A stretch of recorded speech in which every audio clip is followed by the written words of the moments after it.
Friends, MCC की counselling काफ़ी late हो गई है और इस समय नोटिफिकेशंस आने स्टार्ट हो गए हैं स्टेट कोटा की काउंसलिंग के लिए। दोस्तों, अरुणाचल प्रदेश ने अपने स्टेट कोटा राउंड 1 का अलॉटमेंट रिजल्ट पब्लिश कर दिया है और यहाँ पे आप देख सकते हैं अलॉटमेंट रिजल्ट, और ये ऑलरेडी पब्लिश हो चुका है और अरुणाचल प्रदेश की काउंसलिंग बहुत पहले स्टार्ट हो चुकी थी। तो ये तो रही पहली इन्फॉर्मेशन। दूसरी इन्फॉर्मेशन हम देख लेते हैं रिगार्डिंग ओडिशा ने भी अपनी राउंड 1 की काउंसलिंग का डिटेल्स पब्लिश कर दिया है और राउंड 1 की जो काउंसलिंग है वो 29 नवंबर से स्टार्ट हो सकती है या 29 नवंबर से आपका डिटेल शेड्यूल ओजेई की वेबसाइट पे पब्लिश हो सकता है। तो वहाँ पे आपको राउंड 1 की काउंसलिंग का पूरा डिटेल्स होंगे और ख़ासकर रजिस्ट्रेशंस और चॉइस फिलिंग के प्रोसेस कब कैसे होंगे, डॉक्यूमेंट वेरिफिकेशन कैसे होगा, ये सारे डिटेल्स आपको दे दिया जाएगा। तो 29/11 को ये पूरा डिटेल आपको मिल जाएगा। तो बहुत सारे कैंडिडेट्स के मन में बहुत सारे डाउट हैं, मैं एक एक डाउट को क्लियर करने की कोशिश करूंगा। बहुत सारे कैंडिडेट्स इस तरह के क्वेश्चन पूछ रहे हैं कि ऑल इंडिया कोटा की काउंसलिंग अगर लेट हो रही है, स्टेट कोटा की काउंसलिंग अगर हमारी होगी तो हमारी मेरिट पे क्या प्रभाव पड़ेगा। कुछ कैंडिडेट्स ये कह रहे हैं क्या ऑल इंडिया कोटा की काउंसलिंग होगी 15% सीटों के लिए या नहीं होगी।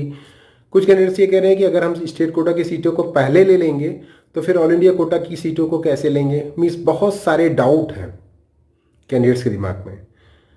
तो मैं कोशिश करूंगा आपको बताऊं और आपको एक आइडिया भी दूंगा कि आपको करना क्या चाहिए इस समय।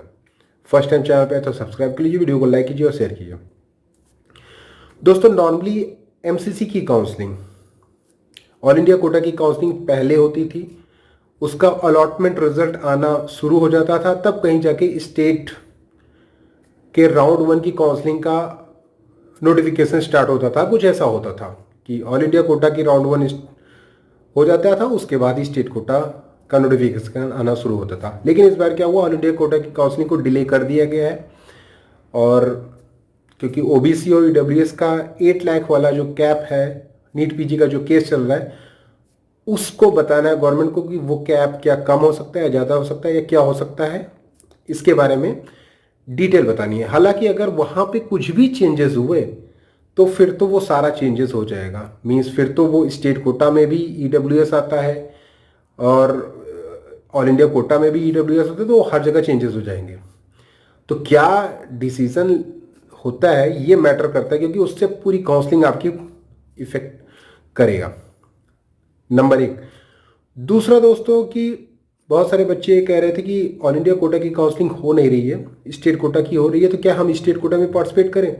जी बिल्कुल, स्टेट कोटा में पार्टिसिपेट करना पड़ेगा। बहुत सारे बच्चों का ये मकसद होता है कि हम स्टेट कोटा में नहीं जाएंगे, हमें ऑल इंडिया कोटा के थ्रू ही सीटें लेनी होंगी। तो अब वो कैंडिडेट्स डाउटफुल हो गए कि हमको स्टेट कोटा लेना नहीं है, फिर भी क्या हम स्टेट कोटा में रजिस्ट्रेशन करें। तो रजिस्ट्रेशन तो आपको करना पड़ेगा, क्योंकि ऑल इंडिया कोटा की काउंसलिंग को कुछ भी पता नहीं है। तो जाहिर सी बात है, अपने स्टेट में पहले आप सेफ रहेंगे। इससे स्टेट कोटा का कट ऑफ 101% इंक्रीज ही होगा, और इंक्रीज होगा तो मैक्सिमम बच्चे जो डिजर्व करेंगे उनको सीटें नहीं मिल पाएंगी। क्योंकि ऑल इंडिया कोटा की काउंसलिंग पहले होती थी तो बहुत सारे बच्चे जो 660 670 मार्क्स करते थे अपने स्टेट में, वो ऑल इंडिया कोटा के थ्रू कुछ एम्स में चले जाते थे, कुछ जिपन में चले जाते थे, कुछ कई सारे सेंट्रल यूनिवर्सिटीज़ में चले जाते थे, दिल्ली के टॉप कॉलेजेस में चले जाते थे। वो बच्चे भी स्टेट में आएंगे, स्टेट की काउंसलिंग का पार्टिसिपेट करेंगे और उसमें रजिस्ट्रेशन भी करेंगे।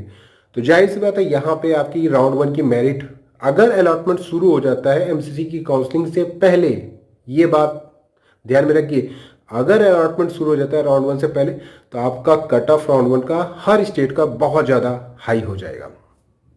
ये तो एक पक्की बात है। और दूसरा ये कि आपकी मजबूरी भी है, आप ना चाहते हुए भी आपको स्टेट कोटा में रजिस्ट्रेशन करना पड़ेगा, क्योंकि ऑल इंडिया कोटा का अगर नोटिफिकेशन नहीं आया तो फिर कैंडिडेट्स सोचने लगते हैं कि क्या होगा क्या नहीं होगा, तो फिर आपको मजबूरीवश स्टेट कोटा में रजिस्ट्रेशन करना होगा। दूसरा ये कि बहुत सारे बच्चे ये कह रहे थे कि अगर स्टेट कोटा में हमने रजिस्ट्रेशन कर लिया, राउंड वन का अलॉटमेंट शुरू हो गया और हमको सीटें मिल गई, तो फिर हम ऑल इंडिया के कोटा के लिए क्या एलिजिबल हो पाएंगे, नहीं हो पाएंगे। देखिए, पुराना जो रूल है उसके हिसाब से तो राउंड वन की काउंसलिंग के बाद आप एलिजिबल होते हैं, क्योंकि फ्री एग्जिट राउंड होता है, चाहे वो एमसीसी का काउंसलिंग का हो या फिर स्टेट कोटा की काउंसलिंग का हो। अब क्योंकि ये एमसीसी काउंसलिंग का जो ये रूल था, ये तब था जब एमसीसी की काउंसलिंग स्टेट कोटा से पहले होती थी। क्या था रूल, चलिए देख लेते हैं।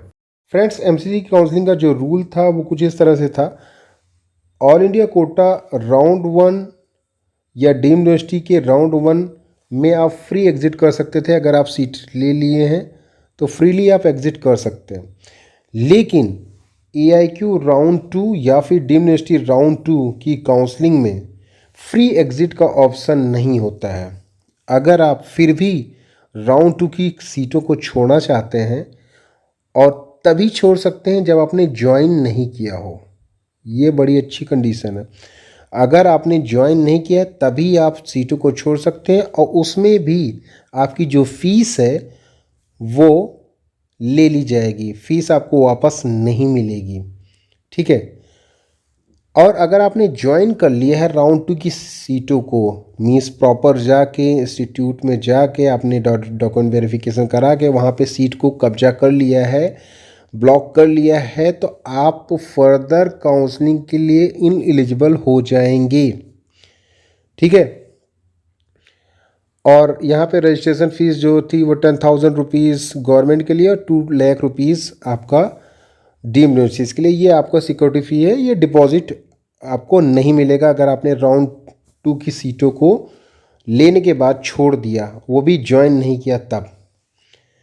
इसके अलावा स्टेट कोटा राउंड वन में भी फ्री एग्जिट राउंड होता है। ठीक है, ये भी फ्री एग्जिट राउंड है और इसमें कोई प्रॉब्लम नहीं है। हर स्टेट कोटा का यही होता है कि स्टेट कोटा राउंड वन या फिर एआईक्यू राउंड वन, ये दोनों फ्री एग्जिट राउंड होते हैं। लेकिन state quota round to free exit round नहीं होता है। यहाँ पे अगर आपने ज्वाइन नहीं किया, इफ़ नॉट ज्वाइन, तो आप फिर वही रूल होता है, 10,000 रुपीज़ आपका सिक्योरिटी डिपॉजिट और 1 लाख रुपीज़ यहाँ पे प्राइवेट के लिए। तो अगर आपने गवर्नमेंट इंस्टीट्यूट को राउंड टू में ज्वाइन नहीं किया और छोड़ना चाह रहे हैं तो 10,000 रुपीज़ आपका चला जाएगा, और प्राइवेट इंस्टीट्यूट को राउंड टू में लेके छोड़ना चाह रहे हैं तो 1 लाख रुपीज़ आपका चला जाएगा। अगर आपने ज्वाइन कर लिया है राउंड टू की काउंसलिंग में, चाहे गवर्नमेंट कॉलेज या फिर प्राइवेट कॉलेज, तो आप फर्दर काउंसलिंग के लिए इनएलिजिबल हो जाएंगे। कहने का मतलब ये है। स्टेट कोटा मॉपअप और डीम्ड मॉपअप, आइए इसके बारे में बात कर लेते हैं। स्टेट कोटा मॉपअप क्या कहता है? Ineligible for further counselling if joined. अगर आप स्टेट कोटा मॉपअप में ज्वाइन कर लेते हैं तो फिर कोई भी काउंसलिंग के पार्ट नहीं हो पाएंगे आप। इसी तरह से डीम्ड मॉपअप में अगर आप ज्वाइन कर लेते हैं तो किसी भी काउंसलिंग का पार्ट नहीं हो पाएंगे। तो ये सिंपल सा रूल है दोस्तों। राउंड वन स्टेट कोटा हो या फिर ऑल इंडिया कोटा हो, दोनों में फ्री एग्जिट राउंड होता है। राउंड टू में प्रॉब्लम्स होती हैं। राउंड टू में आपकी फ़ीस को ले लिया जाता है, जो भी सिक्योरिटी डिपॉजिट होता है उसको वापस नहीं किया जाएगा। और राउंड टू में अगर आपने ज्वाइन कर लिया तो फिर आप किसी भी काउंसलिंग का पार्ट नहीं हो पाएंगे। वो फर्दर चाहे कोई भी काउंसलिंग हो, उसका पार्ट नहीं हो पाएंगे। जैसा कि आपने दोस्तों रूल देखा, इस रूल से ये पता चल रहा है कि किस तरह से स्टेट कोटा और ऑल इंडिया कोटा में रिलेशन था। मीन्स किस तरह से दोनों का सामंजस्य एक दूसरे के साथ था, क्योंकि यहाँ पे ये भी देखना होता है कि स्टेट कोटा की काउंसलिंग से ऑल इंडिया कोटा की काउंसलिंग ओवरलैप ना हो, क्योंकि वहाँ पे कैंडिडेट्स को रिपोर्टिंग करनी जानी होती है। तो रिपोर्टिंग का टाइम कुछ ऐसा चूज़ करना पड़ता है जिसमें कि दोनों एक दूसरे से डिफरेंट हो। इसी तरह से डॉक्यूमेंट वेरिफिकेशंस भी आपको कराने होते हैं। बहुत सारी चीज़ें होती हैं स्टेट कोटा में, वो सारी चीज़ें भी ध्यान में रख के ये काउंसलिंग शेड्यूल बनाया जाता है। तो काउंसलिंग शेड्यूल तो इस बार डिसबैलेंस हो चुका है। अब एमसीसी अपना रूल चेंज करता है कुछ, जिस तरह से मैंने अभी रूल बताया, क्या वो रूल चेंज होते हैं? अगर वो रूल चेंज होते हैं तभी कुछ पॉसिबिलिटी है कि स्टेट कोटा और ऑल इंडिया कोटा में फिर से एक सामंजस्य बैठ सके एक दूसरे का। नहीं तो ये बिल्कुल गड़बड़ हो चुका है।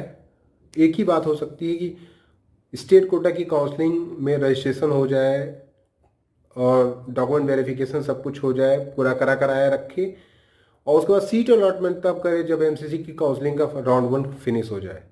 हालांकि एमसीसी का राउंड 1 अगर आप देखेंगे तो पता नहीं कब तक जाएगा, कोई आइडिया नहीं है। तो कहने का सीधा सीधा मतलब ये है कि आपको स्टेट कोटा में रजिस्ट्रेशन करना होगा, करना पड़ेगा। अगर काउंसलिंग आ रही है आपके पास तो आपको वहाँ पे पार्टिसिपेट करना ही पड़ेगा। और जहाँ तक कुछ कैंडिडेट्स कहते हैं कि ऑल इंडिया कोटा की काउंसलिंग कैंसिल हो सकती है, ऑल इंडिया कोटा की काउंसलिंग कभी कैंसिल नहीं होगी, क्योंकि दोस्तों इसमें बहुत सारे इंस्टीट्यूट होते हैं। एम्स की चॉइस फिलिंग होती है ऑल इंडिया कोटा के थ्रू, बीएचयू, एएमयू, एफएमसी, बहुत सारे इंस्टीट्यूट हैं जो कि इसी के थ्रू आते हैं। तो ऐसा नहीं होगा। 15% ईआईक्यू की काउंसलिंग भी डिफरेंट स्टेट की होती है, उसका भी नोटिफिकेशन आता है। तो कहने का सीधा मतलब है काउंसलिंग आपकी लेट हो सकती है, लेकिन कैंसिल होने के चांसेस कम दिख रहे हैं। बाकी देखते हैं कि क्या डिसीजन आता है ओबीसी और ईडब्ल्यूएस का। लेकिन be prepare for your state quota counselling. State quota की काउंसलिंग के लिए प्रिपेयर हो जाइए। जो भी नोटिफिकेशन आता है उस पर ध्यान दीजिए।